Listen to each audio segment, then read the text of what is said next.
Mesdames, Messieurs, bonjour, bonsoir. Cybercriminalité, crime rituel, Kennedy, l'actualité ces derniers jours autour de ces thèmes est à la limite effrayante.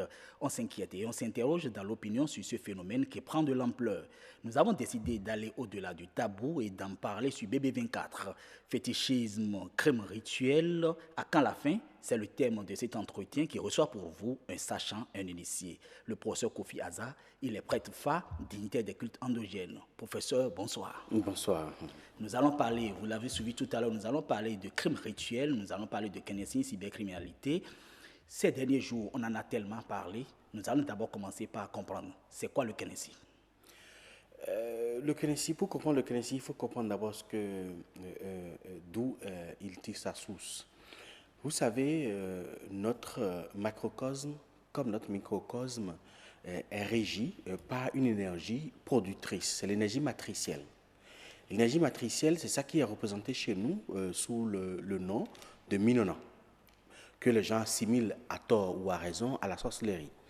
Donc l'énergie matricielle qui est Minona a deux polarités. Il y a une polarité qui est féminine, qu'on appelle Minona, et il y a une polarité qui est masculine, qui est Kennedy. Et la polarité masculine qui est Kennedy, c'est l'expression de le bras armé, de Minona, qui en quelque sorte constitue une force agissante, mais foudroyante au sein du panthéon de notre divinité. C'est pour ça que, généralement, c'est une divinité qui est réservée à une certaine catégorie d'initiés, parce qu'on compte tenu de sa délicatesse de manipulation. Et de la source primordiale, il y avait d'abord trois grandes divinité de ce pas. La toute première qui a même donné son nom à l'entité, c'est Azekini. Azekini, au fait, le Kennedy, c'est tout comme si on parle du lion, la connaissance du lion, mais ici, le nom qu'on lui a attribué, c'est la femme du lion, c'est-à-dire Kini Siansi. Et la toute première divinité, c'est d'abord Azekini, et après il y a Azezogwe, et après il y a eu Babaglaou. Et après Babaglaou, nous avons connu Azeros ou Penda. Et ce n'est qu'après ça que les autres Kennedy sont les dérivés, c'est-à-dire ce que nous pourrons appeler les Vikans sont venus. Donc, en un mot, Kennedy, c'est l'expression masculinisée de l'énergie matricielle qui est Minona. Kennedy, la femme de Kini, c'est Oui, ça? la femme Donc, du la lion. femme du lion. Voilà. Et c'est pourquoi ça agit comme un lion. Ça agit comme un lion. C'est une divinité qui est préparée, qui est prédisposée à consommer du sang, mais pas forcément du sang humain. Alors, faites-nous le lien entre les crimes rituels que nous connaissons aujourd'hui et la cybercriminalité. Vous savez, en début des années 2000, l'Internet a battu son plein et beaucoup de gens ont commencé par hériter ça. Généralement, vous savez que la cybercriminalité a pris corps d'abord en Afrique de l'Ouest au niveau du Nigeria, et c'est du Nigeria que c'est parti au Cameroun, puis après c'est rentré chez nous au Bénin, et beaucoup de jeunes ont commencé par s'y intéresser. Et cela a même provoqué une déscolarisation massive dans les années 2000 et puis 2010. Cela a provoqué une déscolarisation massive de nos frères et sœurs. Et le Kennedy est rentré dans la cybercriminalité parce que chercher, puisque les Blancs ne sont pas aussi faciles à arnaquer, et donc il faut chercher une force spirituelle capable d'agir, capable d'hypnotiser. Donc il y a beaucoup de choses entre-temps au cours des années 2000 qui avaient été utilisées, surtout en l'occurrence les trucs liés au beau pour pouvoir hypnotiser, mais également les choses de Yolor, tout ça qui avait été utilisé. Mais à un moment donné, cela a commencé par montrer ses limites. Donc il fallait chercher une force puissante capable d'agir en temps réel sur le blanc au moment où on est en train d'opérer à partir du Bénin ou de n'importe quel autre pays. Parce que le phénomène n'est pas seulement qu'au Bénin, mais ça s'est répandu sur toute la côte au niveau de l'Afrique de l'Ouest. Maintenant, c'est parce que ça commence à devenir un peu criard chez nous. Donc, il faut une force agissante. Et c'est là qu'ils ont commencé par prendre, dans la moitié des années 2000, à partir de 2005-2006, ils ont commencé par prendre cette divinité-là pour pouvoir agir ou interagir sur leur vis-à-vis afin de l'hypnotiser. Mais là aussi, la force de persuasion, la force de frappe de la divinité a également montré un certain nombre de limites compte tenu des animaux qui étaient sacrifiés. Et c'est là, vous savez que la théorie du sang est très connu chez nous parce que le sang, c'est une question de taux vibratoire. Et ce taux vibratoire est élevé compte tenu de l'importance que l'animal qui est utilisé a. Étant donné que l'homme aussi est un animal, comme tout autre, seulement que l'homme dispose de la volition, contrairement aux autres animaux. Et beaucoup ont commencé par appliquer cette théorie du sang, cette théorie de taux vibratoire en matière du sang, et ont commencé par utiliser le sang. Au départ, c'était les banques de sang qui étaient pris d'assaut, ce qui fait qu'à un moment donné, vous allez constater à partir des années 2009, 2010, 2011, 2012, il y avait un problème criard, il y avait un problème criard de disponibilité de sang, de sang au niveau de nos banques de sang. Donc, certainement que l'administration a pris les dispositions pour sécuriser, mais là, maintenant, étant donné qu'ils ont forcément besoin de force de frappe pour pouvoir persuader leur vis-à-vis, ils ont commencé par pratiquer ce qu'on appelle aujourd'hui, en quelque sorte, des crimes rituels. Mais ce ne sont pas des crimes rituels, parce que ce sont des assassinats ciblés. Parce qu'un crime rituel... Je préfère encore ce thème-là, voilà, de l'assassinat. C'est des assassinats ciblés, ce ne sont pas des crimes rituels. Parce que les crimes rituels, c'est quand il y a tout un processus rituelique qui est mis en branle et au bout duquel il est sacrifié ou il a utilisé une partie du corps d'un individu, c'est à ce niveau-là qu'on peut parler du crime rituel. Ici, ce sont des assassinats ciblés, ça n'a rien à voir avec un crime rituel. Donc, voilà à peu près quand et comment la cybercriminalité a commencé par embrasser le Knesset et vice-versa. Nous ne sommes pas un initié, mais je vais me permettre d'être un peu curieux. À quoi ressemble cette divinité? Contrairement à ce que beaucoup pensent, cette divinité peut prendre toutes les formes. Knesset n'a pas une forme figée. Ce n'est pas comme les autres divinités que nous appelons par exemple Vodou Honsouzen. Ce n'est pas comme le Sekwata. Quand on voit le Sekwata, on sait à peu près que ça, c'est Sekwata. Quand on voit dans le Legba, on sait que ça, c'est Legba avec le phallus en érection. Quand on voit le dent, on sait que ça, c'est le dent. Quand on voit le Toroso, on sait que ça, c'est le Toroso. Mais par contre, quand on voit Knesset, le Knesset peut prendre n'importe quelle forme, comme ça peut prendre aucune forme. Ça peut être réalisé dans une calebasse presque vide ou avec des éléments disparates, comme ça peut être réalisé dans une calebasse juste avec une boule de mode de terre, comme ça peut prendre un visage humain, comme on peut le réaliser avec une statuette. Donc ça peut prendre n'importe quelle forme, c'est adaptable à toutes les formes. Donc c'est difficile de l'identifier quand on le voit tout de suite. Alors, vous parlez tout à l'heure de plusieurs formes. Ça voudra dire que c'est des initiés qui donnent ça à ceux qui font cette pratique-là. Quelle est la responsabilité des dignitaires cultes aujourd'hui dans ce phénomène? Oui, je tiens à souligner ceci. Ce n'est pas les dignitaires religieux qui donnent cette divinité-là à des néophytes. Parce que vous savez, à un moment donné, nous avons un problème de contrôle de nos réalités endogènes. Puisqu'il y a certains dignitaires, certes, qui détenaient le secret, mais qui n'ont pas préparé leur progéniture à une certaine moralité avant de trépasser. Et cette progéniture qui accède rapidement à un certain nombre de divinités ou de connaissances sans une préparation de développement personnel, surtout de contrôle de soi, sans une maîtrise de nos valeurs morales, dévient à un moment donné de leur chemin. Mais aussi, il faut comprendre que ceux à qui on donne ça ne sont pas des initiés non plus. C'est des néophytes.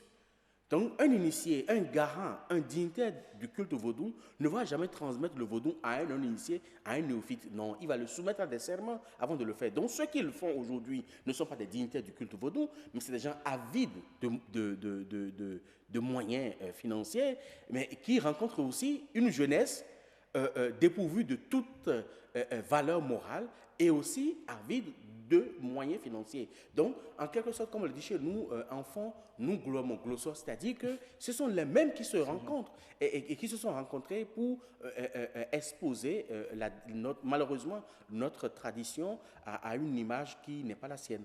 Notre foutoir, comme le dirait un ami. Je voudrais savoir, est-ce que le Knesset, on peut l'utiliser sans avoir fait usage au sang humain?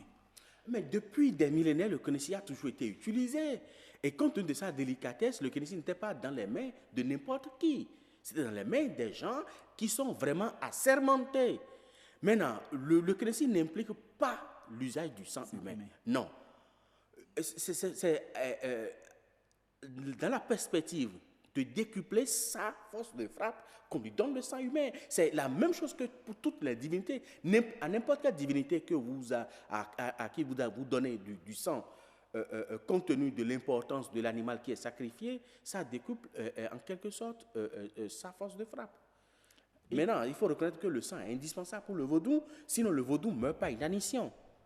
De toute façon, lorsqu'on suit tout ce que vous dites, ça voudra dire qu'on utilise par ailleurs le KNSI, ce n'est pas seulement la cybercriminalité. Non. Est-ce que ça voudra dire que d'autres personnes l'utilisent dans d'autres secteurs pour faire toujours du mal?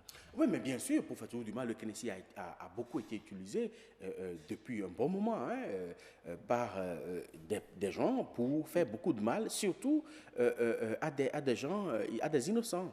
Il paraît qu'on l'utilise dans l'administration publique. Vous confirmez? Mais je confirme, nous on a commencé il y a longtemps, qu'on a commencé à tirer sur la sonnette d'alarme pour dire attention, il faudra prendre connaissance parce qu'il y a un danger qui est en train de guetter l'administration, parce que le KNSI a beaucoup été utilisé pour faire, je dirais, pour faire des assassinats aussi au niveau de l'administration. Mais c'est que pendant ce temps, ça se passe inaperçu, puisque quelqu'un qui fait juste un AVC et qui en meurt les heures qui suivent, on suppose que c'est scientifique, on suppose que c'est naturel, mais c'est provoqué.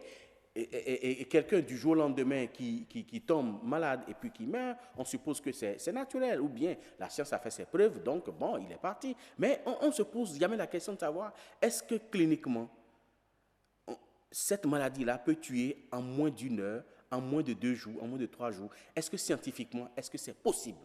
On ne se pose jamais cette question-là. D'où la nécessité de revoir, de réformer, de refonder complètement nos traditions. En parlant de l'administration publique, est-ce que vous connaissez des cas concrètement dont vous pouvez nous parler? Pas en citant des noms, pas donner des indications qui peuvent vous permettre de... Mais est-ce qu'il vous est arrivé d'avoir été au contact de certaines informations que vous pouvez nous donner concrètement?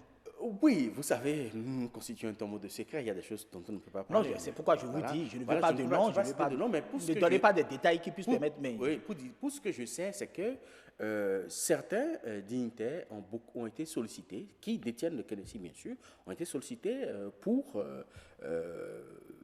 en quelque sorte, mettre hors d'état de nuire ou anéantir littéralement de grandes personnalités qui ont été mises hors de circuit de l'administration publique. Donc, il est arrivé des fois où vous aviez appris qu'il y a des gens qui ont été On a appris, vous savez, en réalité, il y a quelque chose qu'il ne faut pas perdre de vue. Les dignitaires savent où se situent ces gens de divinités qui peuvent agir, qui peuvent provoquer telle ou telle chose. C'est comme un expert en renseignement. Quand quelque chose se passe à un endroit donné, l'officier de police judiciaire ou l'expert en renseignement a forcément une idée de qui peut provoquer cette situation-là. On sait d'où ça vient, mais c'est qu'aujourd'hui, on n'a aucune possibilité d'action. Pourquoi vous n'avez pas de possibilité d'action? Parce que ce n'est pas légiféré? Parce que non seulement ce n'est pas légiféré, même en attendant même qu'on légifère, il y a beaucoup de dispositions que l'administration publique pourrait prendre. Non, mais avant de venir à ces administrations dont vous parlez, vous dites que les dignitaires savent là où se trouve à peu près ce genre de divinité. Oui. Mais est-ce que vous ne pensez pas qu'il y a un travail que vous devez faire en votre sein, au niveau des dignitaires, un travail d'éducation au niveau des dignitaires ou un travail de sensibilisation au niveau des dignitaires pour arrêter le problème aujourd'hui ne se trouve pas au niveau des dignitaires. Les dignitaires savent qui sont ceux-là et dans quelle région ils agissent. Je pourrais ne pas citer de nom, mais on sait d'où tous ceux-là, tous ces jeunes, dans quelle région ils vont aller prendre ces KNSI. On sait d'où ça vient. Mais c'est qu'aujourd'hui, les dignitaires n'ont aucun pouvoir non seulement de décision, mais d'action. Même si on fait une sensibilisation, nous ne pouvons pas faire une sensibilisation pour rentrer dans les maisons des gens, pour dire ne faites plus ça. Même si on arrivait à faire cette sensibilisation, nous partons, ils vont faire, parce que vous êtes venu parler, vous êtes parti, mais le jeune, il vient, il dépose 1 million, 2 millions, 3 millions à un dignitaire qui a déjà du mal à mobiliser 50 000 francs par mois. À qui on dépose 2 millions, vous voulez qu'il fasse quoi? Mais nous allons parler de solutions, pas pour le moment. Avant de venir aux solutions, vous avez évoqué quelque chose tout à l'heure. Vous avez dit que ça va au-delà des frontières. Est-ce que ça dit que les gens viennent chercher aussi le KNSI ici pour aller faire? Mais bien sûr, beaucoup d'étrangers quittent leur pays, que ce soit du Nigeria, du Togo, du Ghana, de la Côte d'Ivoire, du Cameroun, du Gabon.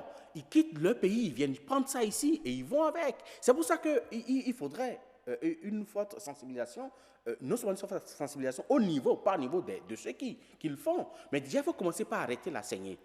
Parce qu'à partir du Bénin, beaucoup de crimes sont commis à partir des divinités que ces gens-là viennent chercher au Bénin.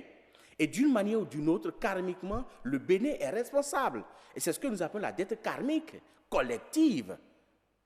C'est ces crimes-là qui sont commis dans ces pays-là à cause des turpitudes des Béninois. Les retombées vont venir et vont décimer aussi. Vous n'allez quand même pas dire qu'il y a une sorte de cause à effet qui fait qu'aujourd'hui, Mais il y a une sorte de nous cause connaissons à quelques effet. difficultés. Il y a une sorte de cause à effet qui peuvent mettre le pays en difficulté. Je vous donne un exemple. Un jeune qui va chercher le Kennedy dans une famille, tout ce que le Kennedy lui apporte, tous ceux qui bénéficient de ça, ils sont comptables. Au même titre que le jeune qui allait chercher. Non, vous n'allez quand même pas me dire que lorsqu'un jeune m'achète une bière, avec l'argent de Kennedy, Je vous suis dis comptable. que vous êtes comptable. Ah, mais là, ça devient plus sérieux parce que... Je vous dis que vous êtes comptable et plus le jeune qui allait chercher, le sang qu'il porte, le sang que ce jeune-là porte, tous ceux qui sont liés à ce sang, si le chrétien n'est plus régulièrement entretenu, il commence par embêter, par persécuter tous ceux qui sont liés à ce sang. Attendez, je voudrais comprendre quelque chose. Lorsqu'un jeune amène le Kennedy à la maison, il meurt peut-être par accident et que ses parents ne savent pas qu'il a amené Kennedy à la maison et donc en temps et personne ne sait qu'il y a quelqu'un comme ça et on ne l'entretient pas. Ça veut dire que le Kennedy va continuer par tuer les gens dans la maison. Les gens de la famille. Jusqu'à ce que... Jusqu'au dernier. Alors, lorsqu'on arrive dans ce cas, je suppose que le cas est là et les parents veulent maintenant finir avec. Quelles sont les dispositions qu'ils peuvent prendre? Et les dispositions qu'ils peuvent prendre, déjà un conseil que je peux leur donner, c'est de ne jamais en parler. Parce qu'à partir du moment où vous dites que vous allez vous débarrasser de ce Kennedy, il commence par vous tuer au jour le jour, jusqu'à ce que vous n'arriviez jamais à vous débarrasser de lui. Parce que vous savez, le Kennedy n'est pas un égrégore. Contrairement à ce que beaucoup disent, le Kennedy n'est pas un égrégore. L'égrégore, c'est quoi? Un égrégore, c'est un champ maïtique qui relie deux mondes. Le monde des vivants et le monde des morts. Par groupe de ceux qui pensent et qui agissent de la même manière, qui ont été, qui ne sont plus, mais d'autres qui sont encore vivants. C'est-à-dire que, quand je prends une religion par exemple, ceux qui ont milité pour la cause d'une religion donnée et qui sont morts, ils constituent un ensemble d'égrégores qu'on appelle égrégores invisibles. Okay. Les vivants qui font la même chose que ceux-là qui sont décédés constituent un égrégore qu'on appelle l'égrégore visible. Et la jonction des deux égrégores, par ce qui les met en harmonie, soit un être vivant, soit une divinité, soit un Dieu, constitue maintenant l'égrégore général, de façon générale. Donc, Kennedy est une composante d'un égrégore. Et par conséquent, ceux qui ont pratiqué ça et qui ont tué avec la plupart de ces jeunes qui ne sont plus, qui sont déjà décédés, ils vont vouloir que cela se perpétue. Voilà. Et en voulant que cela se perpétue, ils vont tout faire pour que cela ne disparaisse pas. C'est pour ça que je dis, quand on dit qu'il faut lutter contre ça, en tradition, on dit toute chose combattue se nourrit de l'esprit du combattant et finit par le détruire. Donc, en cherchant à finir avec cette prolifération, il faut aller avec tact et avec professionnalisme. Sinon, on va encore créer plus de problèmes. Ce serait même un carnage, parce que le Kennedy est présent aujourd'hui dans 3 familles sur 10, c'est présent. Concrètement, dans le cas d'espèce, qu'est-ce qu'il faut faire? C'est déjà dans la famille, on veut s'en débarrasser pour finir avec. Qu'est-ce qu'il faut faire? Il faut d'abord en parler à un spécialiste. Et la première des choses, on se débarrasse d'abord du réceptacle. Il y a tout un rituel qu'il faut faire pour se débarrasser du réceptacle. Et le jour où on décide, c'est le jour-là qu'il faut le faire. Donc avant même d'en parler, il faut d'abord avoir les moyens qu'il faut pour s'en débarrasser. Et le jour où on en parle, c'est le jour-là même qu'il faut se débarrasser de ce Kennedy et en même temps se débarrasser même de l'esprit errant. Parce que, contrairement à ce que beaucoup pensent, le réceptacle même n'est pas la divinité. Le réceptacle constitue juste un hôtel, un lieu de contact avec la divinité. Donc, on se donne rendez-vous, il vient là, vous rencontrez et il peut repartir. Et après, il repart. Donc, le réceptacle, c'est juste une condition qu'on crée, une invitation irrésistible pour que l'entité se manifeste là. Mais après, l'entité n'est pas là. Donc, même si vous détruisez le réceptacle, vous ne détruisez pas l'entité. L'entité va revenir après, au pas du réceptacle. Mais si l'entité ne retrouve pas le réceptacle, l'entité devient encore plus furieuse. Donc, en détruisant le réceptacle, on appelle l'entité et on les conduit en même temps que le réceptacle. Ça doit coûter cher aussi, ça doit être... Évidemment, vous savez, ça ne c'est pas sans conséquence. Parce que celui qui va le faire, il va vouloir se protéger. Mais c'est vous qui allez assurer sa protection sur le plan invisible. Il va protéger sa famille avant de le faire. On apprend aussi beaucoup de choses, on ne sait pas si c'est vrai, on apprend qu'on met ça sous les sièges des véhicules, on met ça sous les sièges de la maison, des canapés, ou quand vous vous asseyez, ça peut sucer votre sang. Est-ce que c'est vrai? Oui, parce que vous savez, le Kennedy, les éléments utilisés pour la construction du réceptacle, c'est des éléments qui sont issus, si on prend par exemple les éléments du règne animal, c'est issu généralement des carnivores. Donc, le réceptacle est prédisposé pour absorber le sang, même si l'individu est vivant. Donc, si on dépose quelque part, que vous vous asseyez dessus, cela veut dire qu'il est déjà, on a déjà fait un appel à la divinité pour demander de venir se manifester et qu'on veut lui offrir quelqu'un dont il aura la charge de sucer le sang. Et ce sera son sacrifice. Donc, l'entité est déjà programmée avant que même que la personne ne vienne s'asseoir sur le siège de la voiture. Donc, il suffit que la personne s'asseye et puis l'entité se met en branle. Dans ce cas, nous sommes tous menacés et ce que je peux demander, est-ce que moi, individu profane, qui ne connais rien de tout ça, est-ce qu'il y a des choses, des dispositions que je peux prendre par exemple pour éviter ce genre de choses ou pour contrer ce mal? Les dispositions qu'on peut prendre, c'est d'assurer sa propre sécurité sur le plan culte. C'est-à-dire qu'il y a des rituels de protection que vous pouvez faire pour empêcher qu'une telle entité n'ait d'emprise sur vous. Donc, à partir de ce moment-là que vous êtes immunisé contre ça, même si on vous offre à l'entité ne pourra pas prendre. Même si vous asseyez sur le siège d'une voiture et que l'entité est sous la voiture, sous le siège, l'entité ne pourra pas vous attaquer. C'est que vous êtes déjà immunisé contre ça, contre cette divinité. Donc, tant que vous n'assurez pas votre propre protection sur le plan occulte, ça va se passer. Mais vous confirmez quand même qu'il y a de la protection. Enfin, on peut se protéger sur le plan. Oui, il y a des connaissances, il y a plein de connaissances qu'on peut utiliser pour se protéger contre les affres et nuisances de Kennedy. C'est la même chose quand on parle de la sorcellerie aussi. Nous avons parlé des solutions concernant les individus. Alors, lorsqu'on doit parler de solutions au plan national, qu'est-ce qu'il faut faire pour éviter ce problème maintenant ou pour régler ce problème une fois pour de bon? Pour régler ce problème une fois pour de bon, c'est que je me rappelle, dans les années 70, la même situation s'est posée dans les années 70 au Bénin ici. Malheureusement que nous ne tirons pas leçon. Oui, au temps de la Révolution. Au temps de la Révolution, vous savez, il y avait eu une prolifération. Ils ont commencé par faire la chasse aux sorcières. Une prolifération de la sorcellerie à l'époque. Et on a lancé la chasse aux sorcières. Mais pas fini, on n'a pas pu, parce que c'était pas légiféré, on ne savait pas quelle preuve retenir contre le sorcier. Mais vous savez, c'est ça, je vous dis, toute chose combattue se nourrit de l'esprit du combattant et finit par le détruire. Et c'est ça qui a détruit notre nation. Quand ça a commencé au milieu des années 70, ça a continué jusqu'au milieu des années 80. Et conséquence, c'est quoi? On a coupé beaucoup d'arbres sacrés où des divinités telles que le Dan, le Tohosu abritaient, sous prétexte que c'est le lieu de regroupement de la sorcellerie. Et les conséquences se sont abattues sur le pays au point où il y avait la sécheresse et le maïs était devenu nivaquine à l'époque. Et pour avoir, quand on retrouve même une mesure de maïs chez toi, mais on te poursuit. Donc, ça a continué jusqu'à ce que la conséquence est que ça a provoqué la déchéance de la nation et au bout du rouleau, on est allé en conférence nationale en 90 et après on a arrêté cette histoire-là de lutte contre la sorcellerie. Maintenant, qu'est-ce qu'il faut faire? Maintenant, ce qu'il faut faire, il ne faut jamais lancer une guerre ciblée contre cette divinité. D'accord. Sinon, ça va provoquer un carnage pour notre nation. La première des choses, il faut arrêter d'abord la saignée. En faisant? En arrêtant la source. Ok. Il y a une région démiurgique par rapport à cette divinité-là. Nous connaissons la région. Et on peut mettre la main sur cette divinité qui en transmettent. Première des choses. Deuxième chose, le plus grand problème au niveau de notre tradition au Bénin, ce qui n'est pas le cas au niveau de l'Afrique de l'Ouest, c'est qu'on n'a jamais légiféré sur notre tradition. Alors que cela réglemente en quelque sorte la quasi-totalité de notre existence. Vous confirmez qu'on peut légiférer? Vous connaissez des... Le Nigeria a légiféré, même sur la sorcellerie, le Nigeria a légiféré.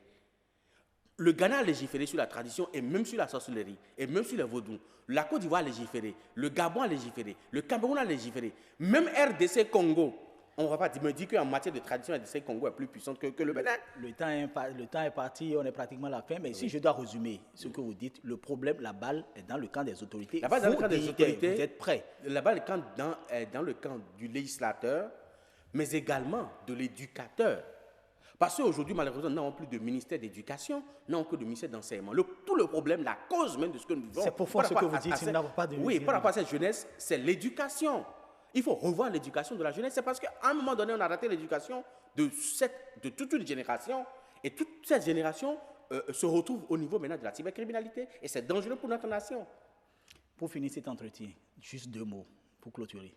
Je vais inviter nos autorités à plus de conscience et ils n'ont qu'à revoir la stratégie de gestion de notre nation parce que le Bénin ne peut pas être géré comme la France, ni comme l'Occident. Nous sommes au Bénin et ici, c'est le Bénin.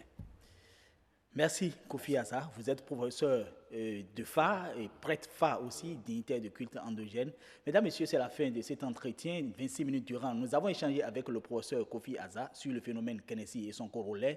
Vous nous avez suivis, vous avez certainement aimé. Et nous allons vous retrouver une prochaine fois pour en parler encore parce que nous n'avons pas fini cet entretien et il y a beaucoup de choses sur lesquelles nous pouvons encore revenir par rapport à ce débat. Merci de nous avoir suivis. À la prochaine.